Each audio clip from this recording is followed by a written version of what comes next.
He stopped.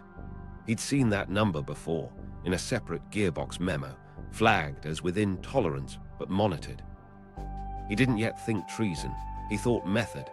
If these reports existed, and if they lined up with procurement and factory tolerances, then someone who could link hull numbers to test codes could build a picture of how each class sounded.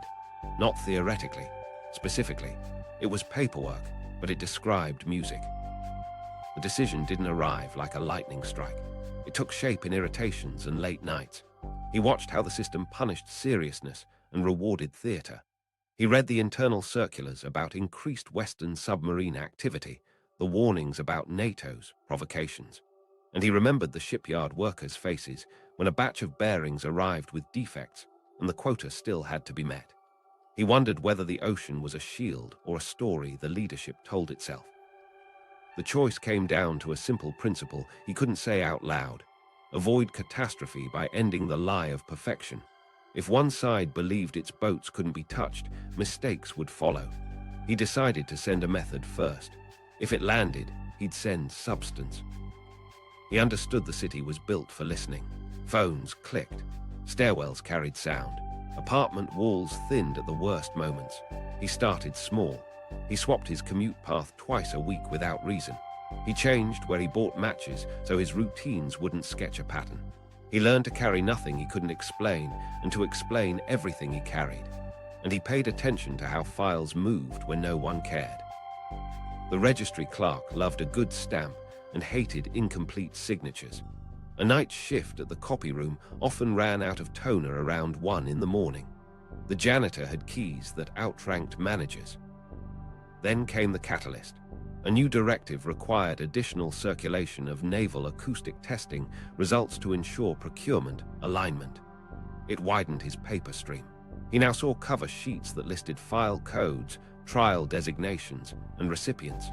He knew which safe held the originals and which deputy signed the release. He also knew the deputy golfed on Wednesdays. He started making notes that looked like reminders.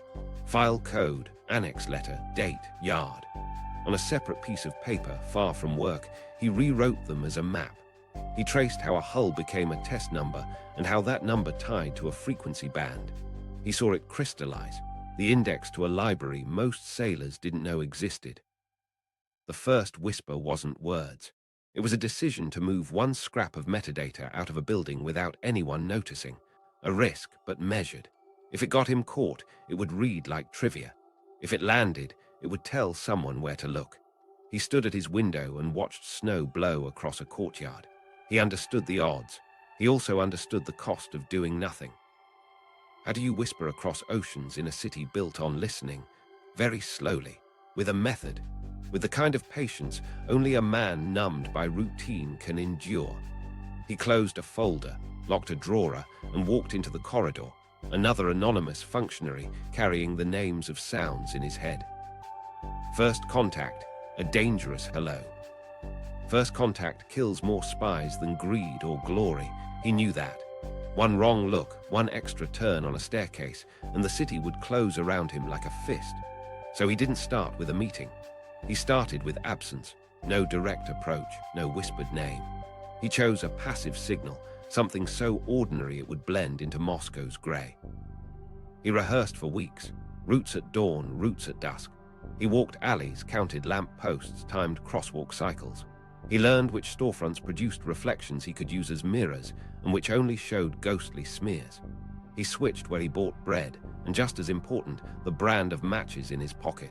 A small break in habit if someone ever looked too closely. He trimmed his keys down to what he could justify. Everything else lived in his head.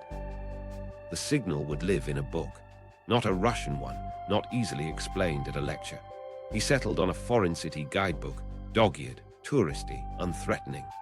Inside the back cover, he would crease one corner twice and write a date that meant nothing to anyone but the person trained to see it. He'd leave it in a hotel lobby with a steady flow of foreigners and the kind of staff that turned over fast. The location had been chosen months earlier by people he'd never meet. He only had to do his part with no flourish. On the day, he walked in with a copy of Pravda under his arm and the guidebook tucked into the fold. He sat, ordered tea he didn't drink, and read an article he'd already memorized. When the teacup clinked down, he slid the guidebook into the magazine rack by the concierge, its spine facing left, another agreed sign. He didn't look back. He paid for the tea, left exact change, and stepped into the street, where exhaust hung low and winter bit his ears. If someone noticed, it wasn't then. The book sat for hours. A woman in a fur hat picked it up, frowned at the language, put it back. A porter moved it a little. Then a man in a tired suit took it, leafed past the back cover too fast, and returned it upside down. That was the point. The signal wasn't the book. It was that someone else knew the book was the signal. 36 hours later, another copy of the same title appeared in a different rack across town, this one with a small dot in the publisher's logo. The door was open. CIA's Moscow rules weren't a slogan, they were survival. No meetings unless unavoidable. No pattern. Assume you are watched, even when you're sure you're not. An SRR kit, short-range radio masked as something trivial, might ride in a diplomat's briefcase, but in Moscow you didn't transmit if you could help it. You used signals, dead drops, brush passes so faint a camera wouldn't catch the exchange. And you stretched time. Everything took longer than feels sane, because speed looks like noise on a surveillance grid built to notice change. Unknown to him, a separate leak had rattled the KGB weeks earlier. Not his world, not his directorate, but it didn't matter. The watchfulness went up a notch. Street teams rotated faster. Militia uniforms thickened at corners that used to be empty on weeknights. Phones clicked more obviously. That made the air feel crowded. It also meant his margin shrank. He didn't try to run a full pitch. He sent proof of life in the smallest way possible. A second signal appeared in a used bookstore he never visited. A copy of a science journal with a pencil line under an article title that corresponded to a rendezvous window. He walked past that store 5 times over 2 days, never going in, always glancing just enough to see if the journal was still there. When it finally vanished, he slept for 3 hours like a man who'd been underwater. Then came the brush pass drill. He stood at a tram stop holding a folded newspaper with the weather page facing out. If a man with a blue scarf and no hat approached, he dropped the paper, stepped back, and the other would pick up what fell. Nothing fell the first 2 tries. The third time, on a morning with wet snow, a scarf appeared. He let the paper slip. A shoe stepped onto the edge, pinning it. Fingers slid underneath. The scarf moved on. He stayed a minute too long, then left, heart in his throat. When contact finally spoke to him, it wasn't a conversation. A handbill appeared on a kiosk he passed once a week, offering lessons in English at odd hours with a phone number matching the code in the guidebook. He wrote it down on a grocery list like it was a recipe. He never dialed. He went to park at the time implied by the last 2 digits. On a bench, under the second slat, he found a small envelope with a single instruction written in block letters. Begin with lists. That night, he walked the long way home. He swapped buses. He paused at a street repair where jackhammers chewed asphalt and trucks idled, drowning the city in a blanket of noise. He slipped the envelope into the lining of his coat under the racket. When he finally reached his apartment, his child asked why he worked nights. "The Navy wants more paper," he said, and felt the lie settle like dust on everything he loved. The next day, he didn't change everything. He moved one thing. He shifted his lunch by 10 minutes. He used a different stairwell. He left work with nothing on him but committed a new rule to memory: slow builds, passive signals, and patience as armor. The door was cracked. What he brought next would have to be undeniable. The first package, proof of life. Verification comes before trust. The instruction was clear: begin with lists, not secrets with headlines, not the crown jewels. Ordinary things that, stitched together, proved he could touch the vault without setting off alarms. He started with procurement notes. He copied cover sheets from a naval bureau circular that read like shopping lists, pump models by manufacturer, bearing suppliers with batch numbers, allowable vibration thresholds at rated loads. Dry language, but in the margins, a colonel had initialed a change, substituting a new bearing vendor for the next production lot of a fast attack class. He wrote the code and date. No photos yet. Memory first, then paper. At lunch, he stood in a queue with factory clerks and engineers, listening to jokes that weren't jokes about shortages. He took mental inventory, which plants were late, which shipped early, which got exemptions when they shouldn't. Back at his desk, in pencil on a pad he'd later burn, he drafted a table that looked like any other routing checklist, except its columns lined hull assignments to component swaps by month. He knew better than to carry that out. He waited for the copy room toner to thin after midnight, then made 2 light strikes on an innocuous memo, one that reprinted a standard format for sea trial summaries. The content meant nothing.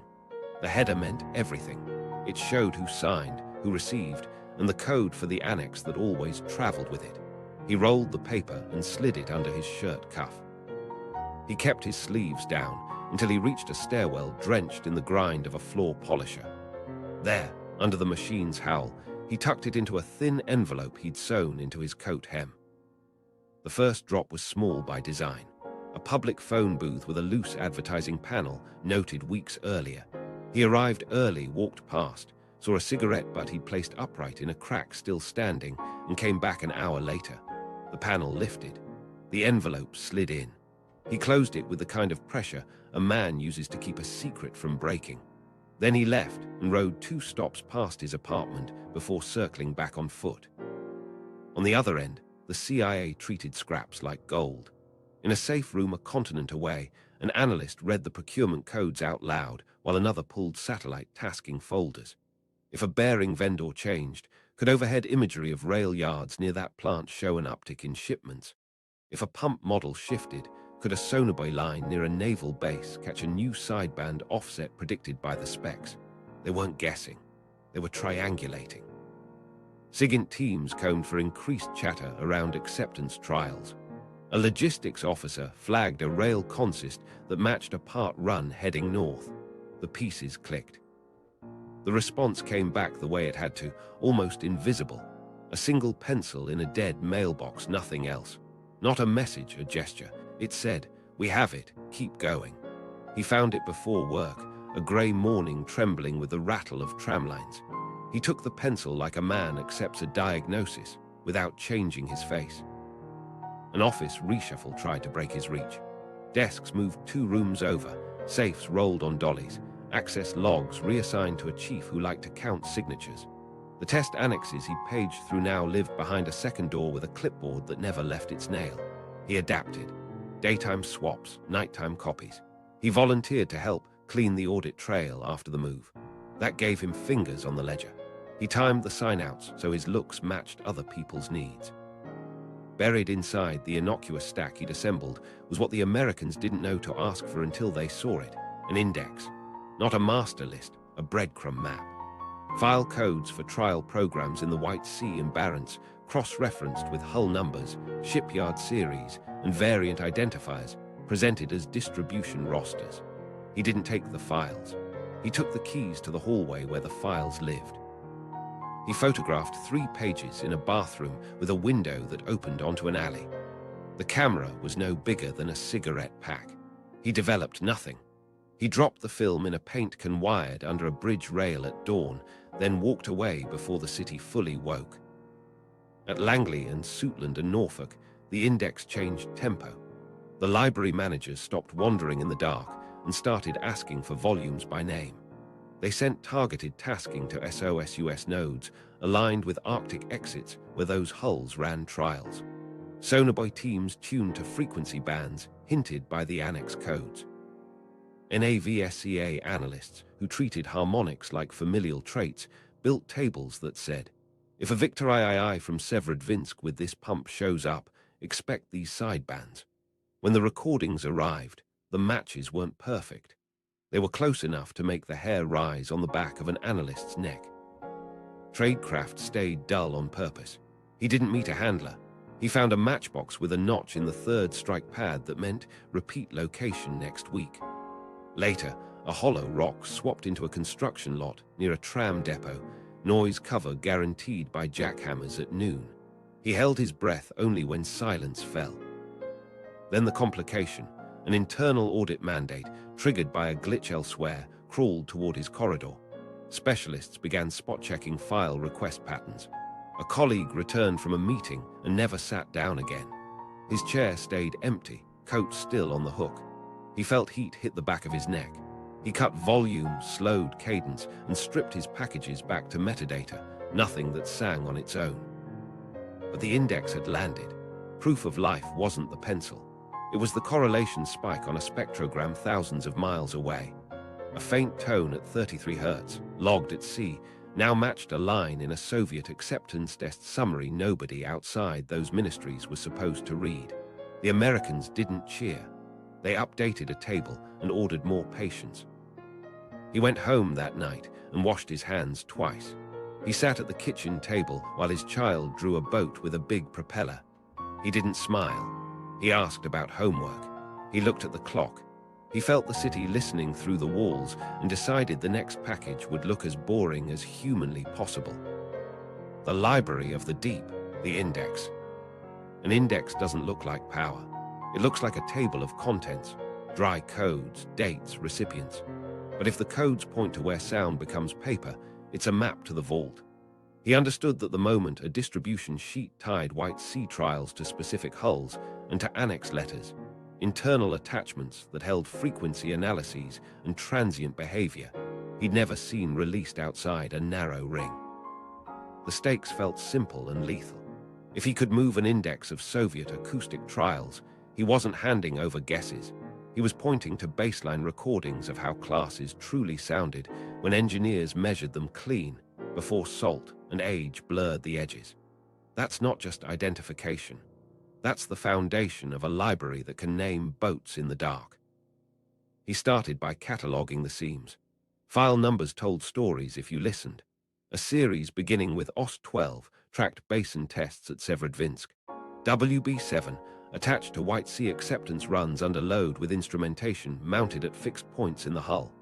Annex G often contained frequency domain analyses. Annex J captured transient behavior, what happened when a turbine spooled or a pump cycled. He built a legend in his head, then reduced it to 4 pencil strokes that meant everything to him and nothing to anyone else. The action had to look ordinary. He couldn't check out a binder thick with stamped pages. He could, however, become the person who helped reconcile distribution lists. When a visiting auditor from a Navy office needed copies, he volunteered to shepherd the paperwork. That put him in rooms he'd only passed before. He kept his eyes on headers, not content. He skimmed abstracts for keywords, harmonics, sidebands, blade rate, cavitation onset. He copied metadata, not measurements, and photographed title pages that listed annex letters and print counts. A janitor's cart became cover. A stuck cabinet became a clock he worked against, palms damp while a latch refused to give. Bureaucratic sloppiness gave him breadcrumbs. A typist reused an older cover sheet with a previous distribution block still faintly visible beneath a fresh imprint. A clerk misstamped a date that told him which batch went to which yard. A handwritten note in a margin. Delta IV retrofitted pumps per Directive 178, linked a class to a component change. Each imperfection widened the picture. Back across the ocean, the impact came fast. The index landed in a windowless room where analysts pinned code series strips on a corkboard like a detective chart. White Sea trial codes clustered by month. Hull numbers aligned under shipyard runs. The Americans realized there wasn't just a stack of reports. There was a program, systematic, repeatable, with baselines that could be tracked over time. That meant they could do more than listen. They could anticipate. Targets shifted. SOSUS tasking focused on exit lanes during known trial periods. Patrol aircraft laid sonar lines tuned to bands flagged by Annex G references. A towed array team, briefed on expected transient behavior from Annex J, rode a throttle change into a clean capture of a turbine's third harmonic creep. When the spectrogram lit, someone clapped once and then apologized to the quiet. He still had to feed the map. Classification ring fences tightened around him. A new rule required co-signatures to access the very lists he needed. He wasn't going to get them, so he changed roles. He social engineered a special project as a visiting auditor for a week, borrowing authority from a colonel who liked problems to disappear.